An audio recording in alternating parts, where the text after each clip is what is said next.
Good morning, everyone. Welcome to the Japan Lens. My name is Lefteris Kafados, and today we are so happy to have with us Ms. Kazuyo Kato, who's the Executive Director at the Japan Center for International Exchange.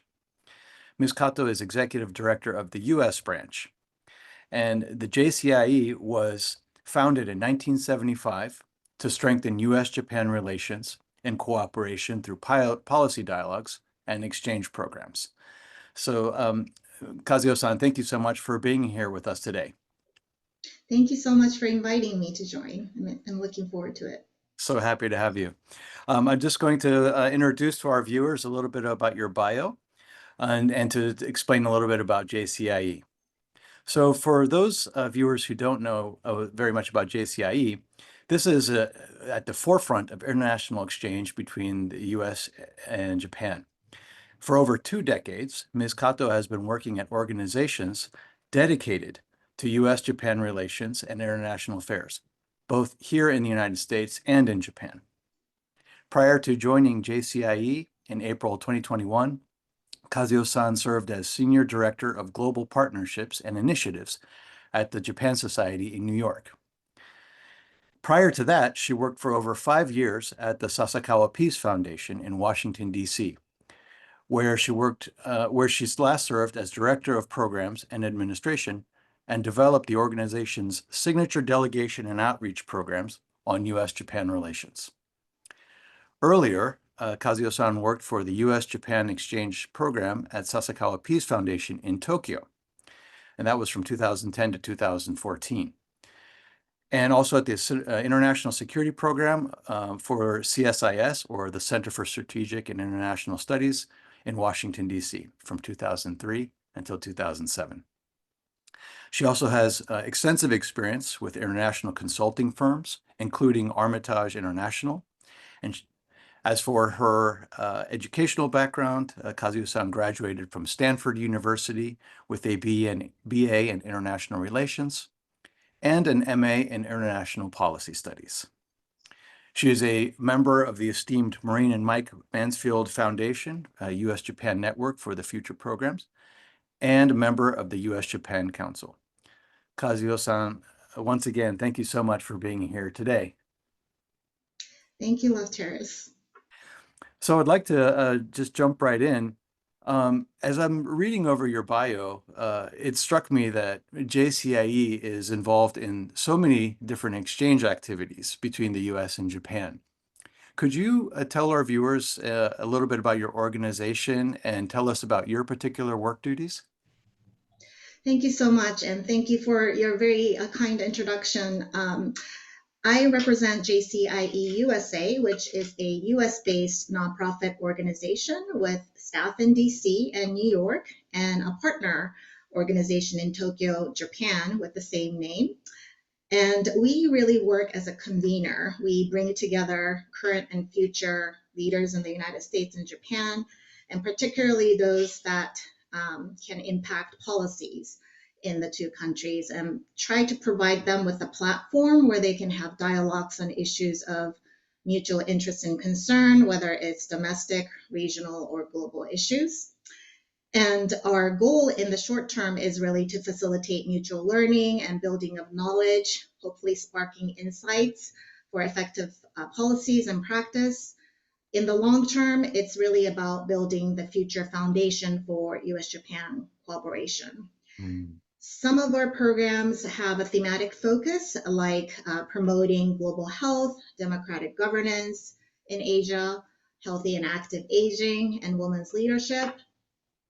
In other programs, we have a focus on the target, meaning focus on specific groups of Americans who are directly involved in policymaking, but may not be too familiar with Japan or U.S.-Japan relations. So, for example, we have been organizing study tours in Japan for a bipartisan delegation of U.S. congressional staff since 1982, which is the goal is to introduce them to a range of Japanese experts and issues to deepen their understanding about Japan and the bilateral relationship. My day-to-day work is really managing a small nonprofit, so it can range from program work to many administrative functions. I see. I guess one of the big questions on a lot of people's minds, especially Japan watchers, is wondering how the U.S.-Japan relationship has changed. And in some ways, it's changed in ways that were difficult to predict even 5 years ago. And so, if you don't mind me asking, Kazuyo-san, what is your general assessment from all of your exchange programs, all of your duties? What is your general assessment of the overall health of the U.S.-Japan relationship as it stands today?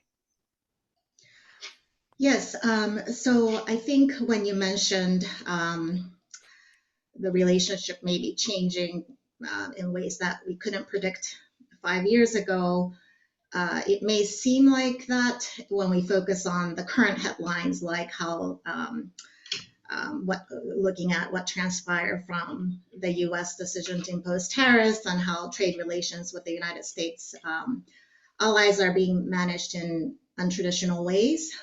But when we look more broadly at what forms the foundation of U.S.-Japan relations, which is what JCI is trying to strengthen, Hmm. when we look at it beyond what is happening at the national and political level, the cultural and societal ties, the people to people ties, the economic ties that's been established through Japanese investments, Hmm. those ties are very strong, healthy, and I don't think it's easily dismantled uh, based on national political developments.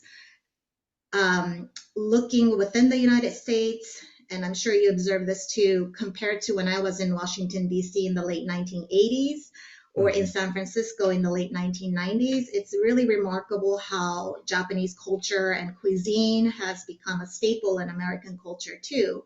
Absolutely. And I felt genuine appreciation in this country for Japanese culture and society. And I don't think that appreciation has been impacted by what is happening at the national level today.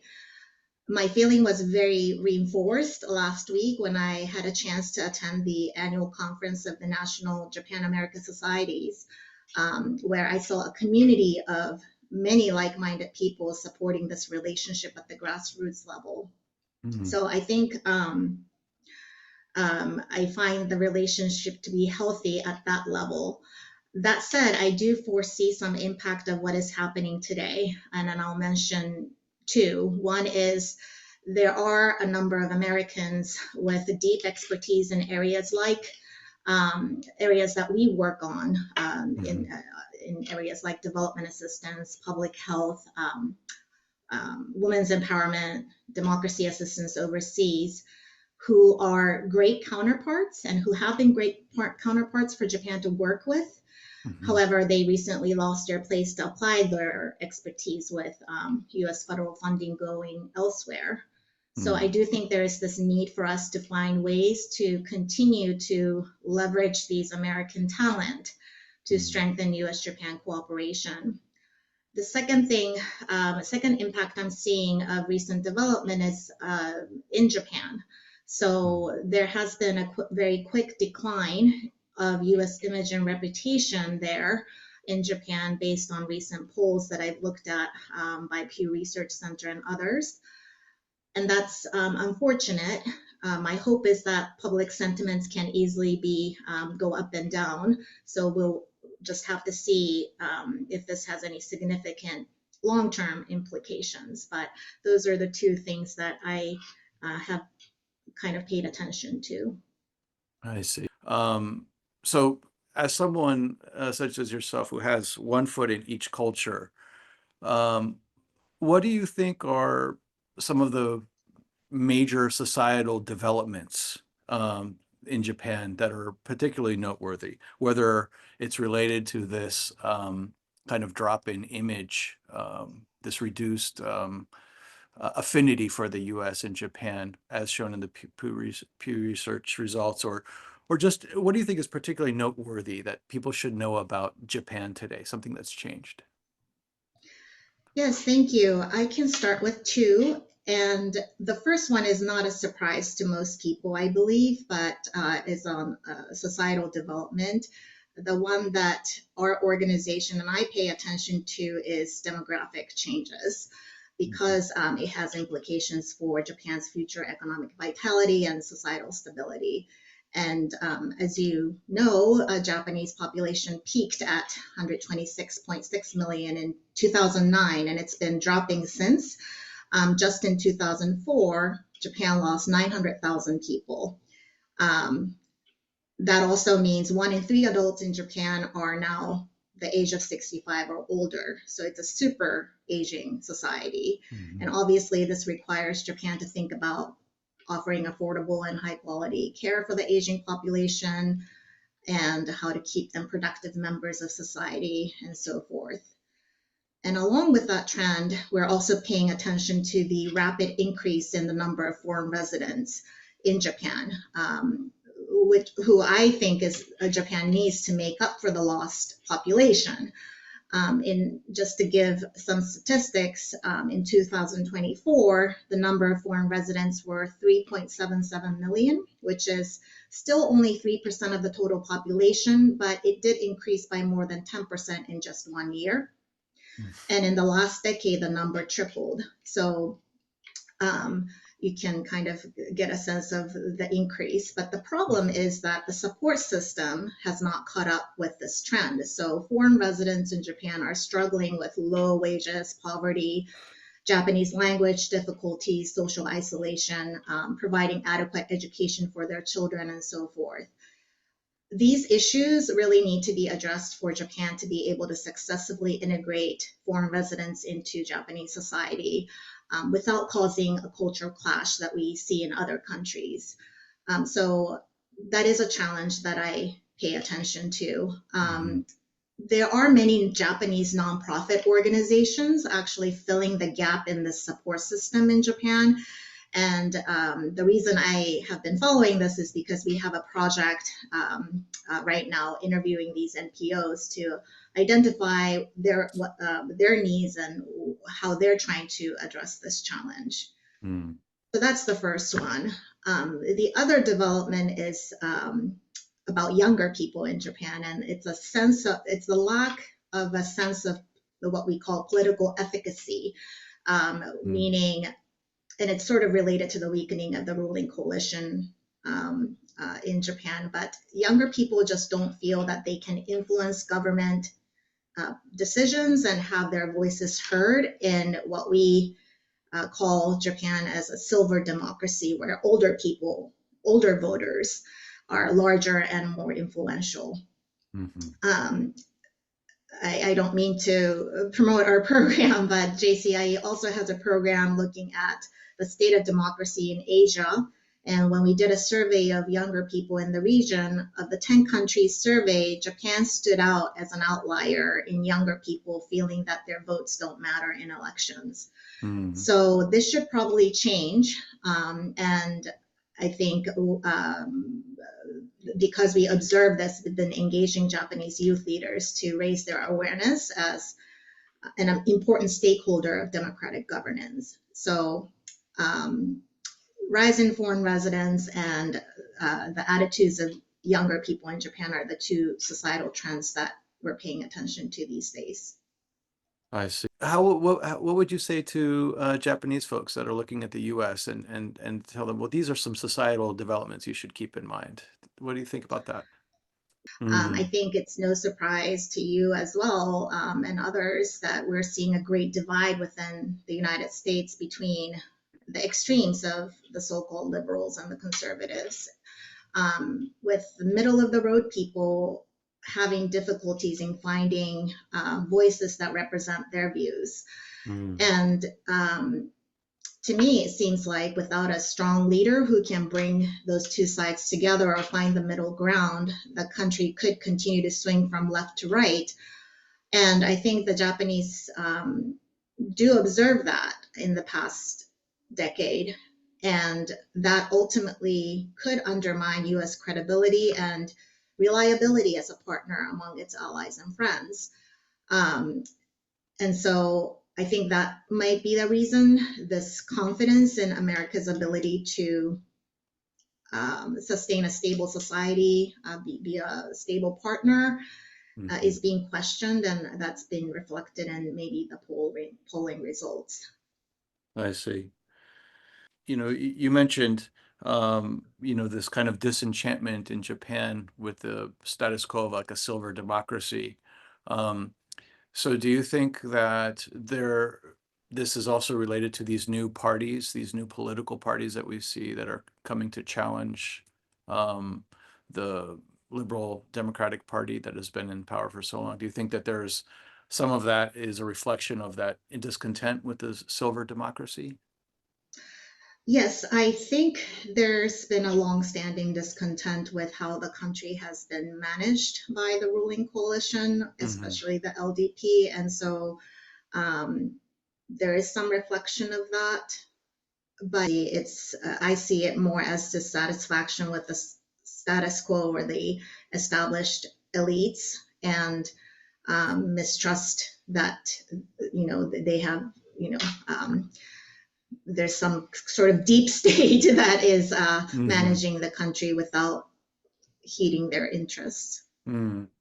That it's very interesting because that discontent with established elites or this idea of, the deep state is also has been one of the drivers of the political changes here in the United States as well, as you of course well know.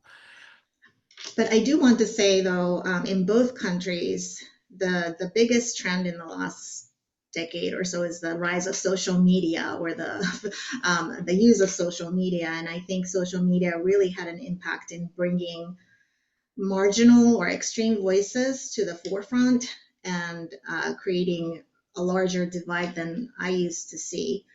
So yes, there are voices of discontent, but in Japan's case, especially, and we can talk about that later, I think those voices are still marginal, but they're easier reflected these days because Mm. people get information and can communicate in more platforms than we used to have. That's such an excellent point. It's even if just one person has an influential social media account, it can be a much louder loudspeaker than might ordinarily be in the past. Mm-hmm. Yeah, that's very insightful.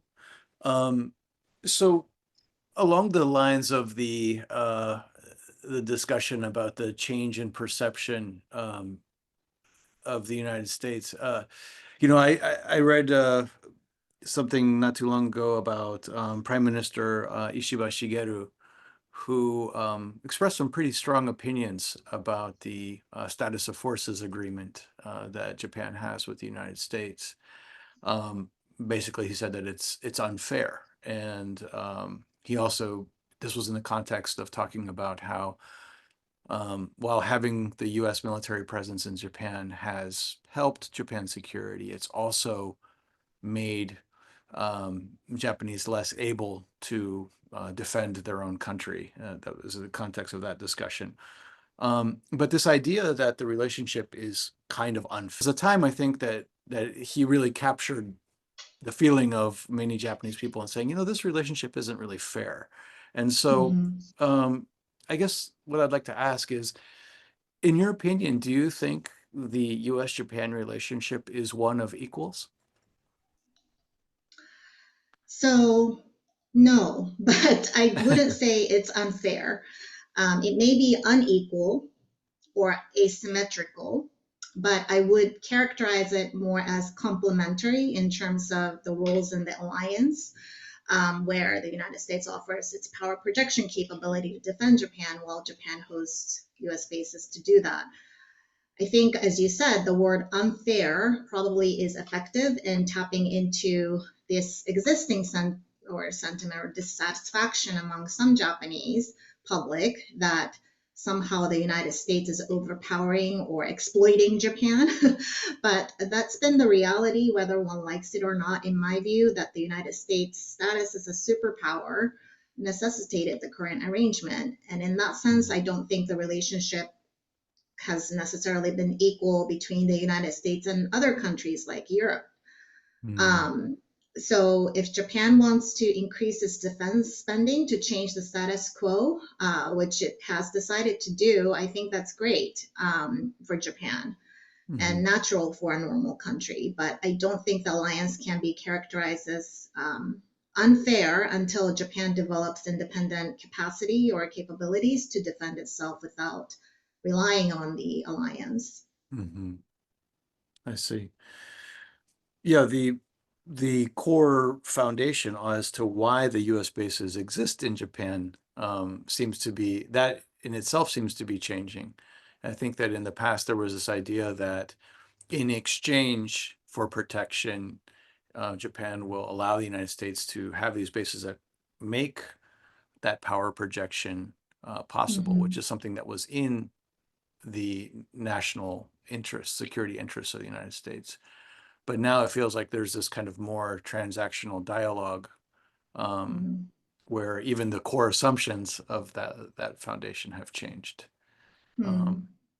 yeah, so um, it'll be interesting to see how the shift in Japan's defense posture will change going forward. Absolutely. Yeah. I mean, Um, there's always the discussion about Article 9, but as you know,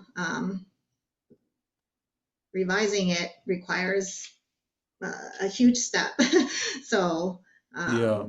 Japan has a lot to consider with the Japanese people.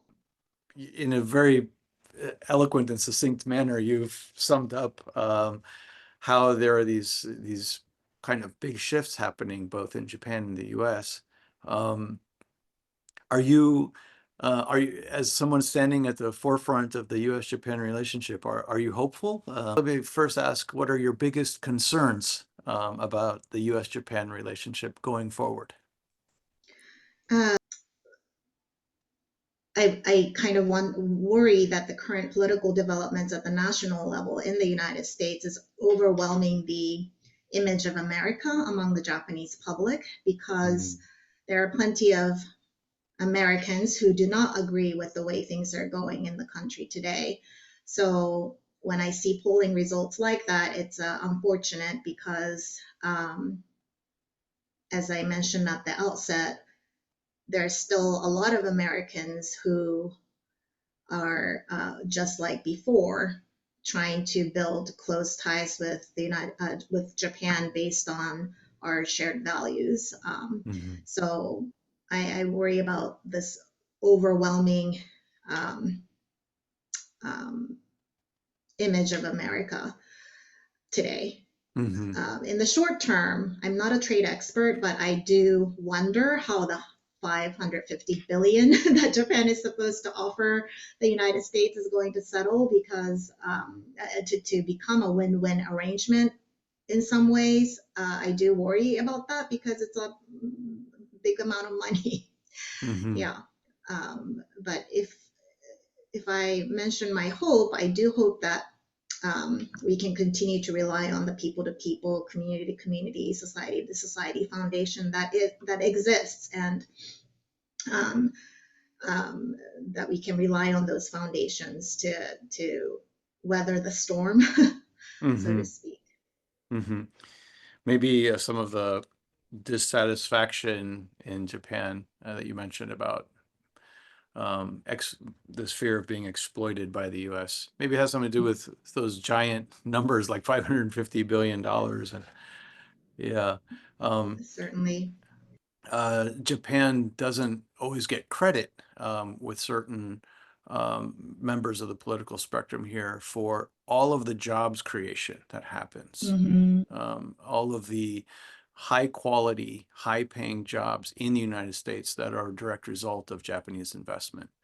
And Right. yeah, so um, I wonder if you know experts on the Japan side can do a better job of highlighting those long-standing and enduring contributions that Japan has Hmm. given to the United States. Yes, yes, I think so, and I think people on the ground also know that in the country, Americans, and what JCIE is going to double down on in this current political context is really this building of state to state or sort of subnational diplomacy, as our community likes to call it, to connect with the people who understand the impact of Japanese investments and ties to Japan and how they benefited their community. So we're going to try to build on those ties to continue to strengthen the relationship. Oh, that's wonderful. Do you have one or two examples of this kind of subnational diplomacy effort? Yes, yes. In 2023, our staff member initiated and developed this US Japan program on healthy and resilient aging. And I think it sort of is a great example of an issue that is nonpartisan and that everybody can agree is a mutual interest. So what we did in that program is to connect Americans and Japanese who are leading the development of age-friendly communities at the community level. So we connected those people in Columbus, Ohio, with the people in Kanagawa Prefecture. So they did one round of exchanges between 2023 and 2025, and thanks to the Japan Foundation, we are able to do another round of exchanges with a new set of communities. That's wonderful. Yeah, Columbus, Ohio, there's also a huge presence of the Honda Motor Corporation is also there, That's and right. That's yeah, right. a great example of that. Yes. Our That tagline is aging is a universal experience. So, yeah. I'm seeing a lot on social media these days, this promotion of people should take walks, but not just take walks in the Japanese style of walking. It's like this more like a more cardio effective way of walking, and oh, it's going interesting. viral right now. So Oh, really? I have to look that up. yeah, Start walking that way. I think there's quite a bit of interest, because Japan is viewed as a country that does age well. Mm-hmm. And so I think there's a lot of interest in that here in the United States. A lot of wisdom to Mm-hmm. be gleaned from the Japanese model.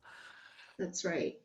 So, Kazuyo-san, is it safe to say that you're hopeful about the relationship going forward? I mean, there are these hiccups and bumps that we're going through. Like you said, there's a storm.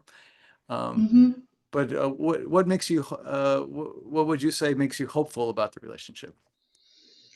Because I grew up in both countries and have adopted the values that both countries have worked so hard to defend. And because of that experience, I have become a better person. And I just feel that there are still those values still